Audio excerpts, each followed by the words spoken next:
বিহারের পাটনার পারস হাসপাতালে চিকিৎসাধীন দুষ্কৃতী চন্দন মিশ্রকে গুলি করে জানে শেষ করেছে একদল দুষ্কৃতী।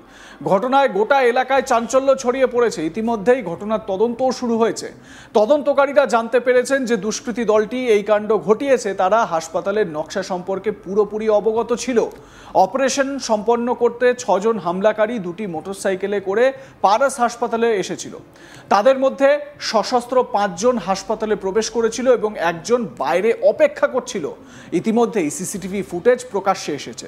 ফুটেজে দেখা যাচ্ছে 6 দুষ্কৃতী হাসপাতালের কাছে একটি গলিতে জড়ো হয়েছে, মানে ওই লনটিতে। আপনারা স্ক্রিনে দেখতে পাচ্ছেন সেই ছবিটি। এই সিসিটিভি ফুটেজটি আরও একবার আপনাদের দেখাই, তাহলে বুঝতে পারবেন কীরকমভাবে এই কাণ্ডটি করা হয়েছে।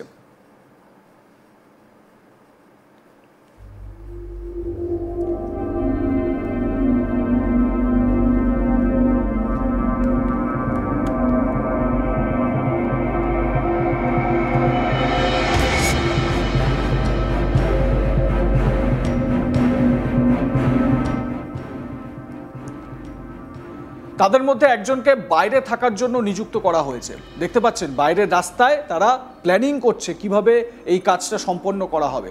তাকে হেলমেট পরা অবস্থায় দেখা গিয়েছে। সূত্র মারফত ইন্ডিয়া টুডে টিভি জানতে পেরেছে গোটা অপারেশনে যে নেতৃত্ব দিয়েছিল সেই তৌসিফ বাদশাহ একজন কুখ্যাত অপরাধী।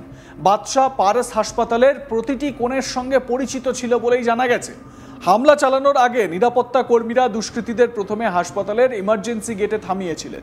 তারা গেট পাস চান, তবে 5 জনের কারো কাছেই পাস ছিল না। তারপর তারা ওপিডি পেরিয়ে সরাসরি 209 নম্বর কক্ষে চলে যান, যেখানে চন্দন মিশ্রকে ভর্তি করা হয়েছিল। সূত্র মারফত আরও জানা গিয়েছে হামলাকারীরা চন্দন মিশ্রের অবস্থান এবং হাসপাতাল সম্পর্কে বিস্তারিতভাবে আগে থেকেই সব জানতো। এদিকে 209 নম্বর কক্ষের লক, সেখানে আগে থেকেই সমস্যা থাকায়, মানে লকটা প্রবলেম ছিল, সেই কারণেই খুব সহজেই তারা ভেতরে ঢুকে পড়ে। অর্থাৎ লক খোলা ছিল, খুব সহজেই রুমের ভেতরে ঢুকে পড়ে এবং তাদের হাতে বন্দুক রয়েছে, গান রয়েছে। তদন্তকারীরা জানাচ্ছেন সম্পূর্ণ প্ল্যানটি গোপনীয়তার সঙ্গে পরিকল্পনা করা হয়। সিসিটিভি ফুটেজে দেখা যায় যে বন্দুকধারীরা হাসপাতাল থেকে বেরিয়ে সকাল 7:15-র দিকে তাদের মোটরসাইকেলে দ্রুত পালিয়ে যায়। এই সিসিটিভি ফুটেজটি আরও একবার দেখে নিন, যেটা আমাদের হাতে এসেছে।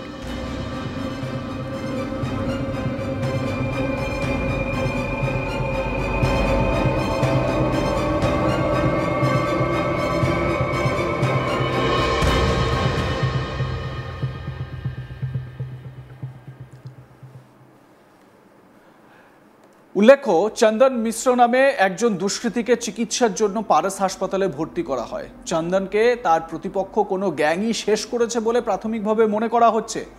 পাস না থাকা সত্ত্বেও যেভাবে দুষ্কৃতীরা হাসপাতালের ভেতরে ঢুকে এই কাজ করেছে তাতে নিরাপত্তারক্ষী জড়িত কিনা সেই দিকটিও খতিয়ে দেখা হচ্ছে।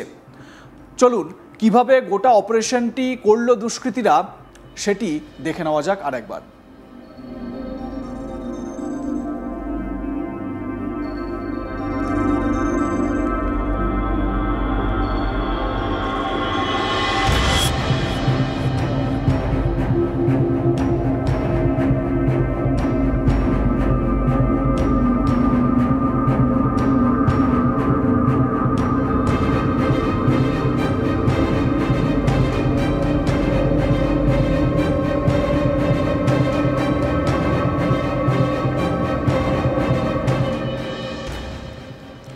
হামলার পরেই দুষ্কৃতীরা সেখান থেকে পালিয়ে যায়। পুরো ঘটনার তদন্তে নেমেছে পাটনা পুলিশ। ঘটনাস্থলে পৌঁছন senior police super Kartikeya Kumar. তিনি বলেন এই ঘটনার পেছনে গ্যাংওয়ার বা পুরনো শত্রুতা জড়িত থাকতে পারে। পুলিশ সুপার কার্তিকেয় কুমার কি বলছেন শোনাবো। इंडिविजुअली जो है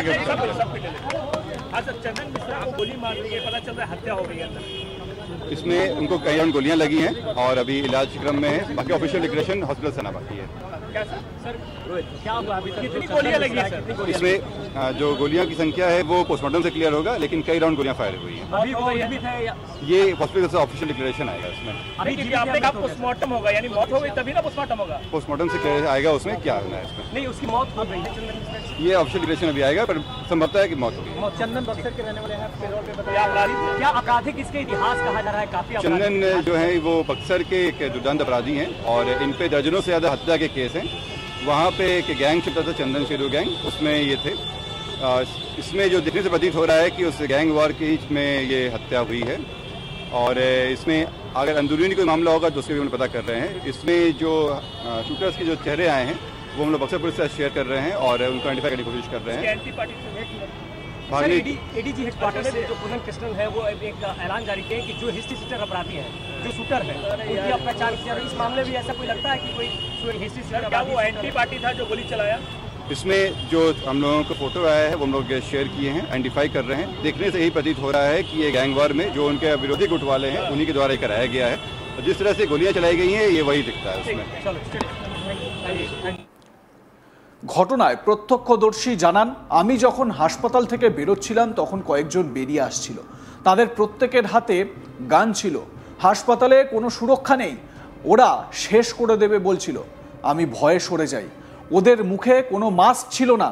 সিসিটিভিতেও কিন্তু আমরা সেই ছবি দেখতে পাচ্ছি। এদের মুখে কোনো মাস্ক নেই, অর্থাৎ এরা চিহ্নিত হয়ে গেলেও এদের কোনো ভয় নেই, পুলিশ প্রশাসনে কোনো ভয় নেই। রাজু নামে ওই প্রত্যক্ষদর্শী কি বলছেন শোনাবো তার বক্তব্য। क्या देखा आपने? मैंने देखा जब मैं बाहर से निकला तो बाहर हॉस्पिटल से निकला तो फिर मैं अंदर जा रहा था तो चिल्लाते हुए वे लोग आए। कितने लोग थे वो? 5-6 से ज्यादा थे और सबके हाथ में रिवॉल्वर था, छोटा वाला। सभी के हाथ में? हाँ हाँ। तो ये यहाँ गार्ड थे, वो लोगों ने रोका यहाँ नहीं? कोई यहाँ सुरक्षा व्यवस्था नहीं है सही हॉस्पिटल में। किसी को मार सकता है, हमको भी डर लगे कि हम ही को कहीं कोई मार दे कहीं। क्या बोल के जा रहे थे वो लोग? वो बोल रहे थे मार देंगे मार देंगे, हम उनके सामने थे फिर हटे हम साइड में। कहीं किसी को मार देगा। यहाँ पे सुरक्षा व्यवस्था अच्छा होना चाहिए ना, हॉस्पिटल का सुरक्षा व्यवस्था अच्छा नहीं, कोई भी मरीज को कोई मार के चल जाएगा ऐसा तो। चेहरे पे नकाब लगाए थे कि नहीं, बिना नकाब के थे। बिना नकाब के थे? हाँ बिना नकाब के। 4 से 5 लोग थे? हाँ 5 से ज्यादा थे। कितने देर में वो लोग निकले अंदर से? जाते हुए तो मैंने नहीं देखा है लेकिन निकलते हुए मैंने देखा है। वहाँ अंदर से निकलते हुए आपने हाँ देखा? हाँ हाँ बाहर निकले हैं लोग तो वो देखे। लोग निकले हैं। हाँ, हाँ। की घटना कितने बजे की है? ये हुआ है लगभग सुबह में ही हुआ है 7 बजे। 7 बजे आपके कौन एडमिट है यहाँ पे? मेरे फादर एडमिट है, पिताजी हैं। इलाज करवा रहे हैं? जी जी क्या लग रहा है अब अस्पताल में घुस के अपराधी गोली मार दे रहे हैं? जी। तो ये तो किसी को मार सकते हैं, कोई भी कोई किसी को भी सुरक्षा यहाँ पे अच्छा नहीं है। यहाँ पे हॉस्पिटल वाला का जो मालिक है उनको सुरक्षा का व्यवस्था अच्छा से कराना चाहिए। क्या देखा आपने? मैंने देखा जब मैं बाहर से निकला तो স্বাভাবিকভাবেই এই ঘটনার পর হাসপাতালে চাঞ্চল্য ছড়িয়েছে। আতঙ্কে রয়েছেন ওই হাসপাতালে থাকা রোগী এবং তাদের পরিবারের লোকেরা, আত্মীয় স্বজনরা, এমনকি ওই হাসপাতালের যারা কর্মীরা রয়েছেন তাদের মধ্যেও আতঙ্ক। এই ঘটনায় আরও একবার বিহারের যে জঙ্গলরাজের অভিযোগ নীতিশ কুমাররা বিজেপির তরফ থেকে বারবার করা হয় লালু প্রসাদ যাদবের বিরুদ্ধে, সেই জঙ্গলরাজের ছবি আরও একবার সামনে। আপনাদের মতামত কি জানাতে ভুলবেন না। দেখতে থাকুন আজ তাক বাংলা, সাবস্ক্রাইব করুন আমাদের ইউটিউব চ্যানেলটি, বেল আইকন প্রেস করুন নোটিফিকেশন পেতে।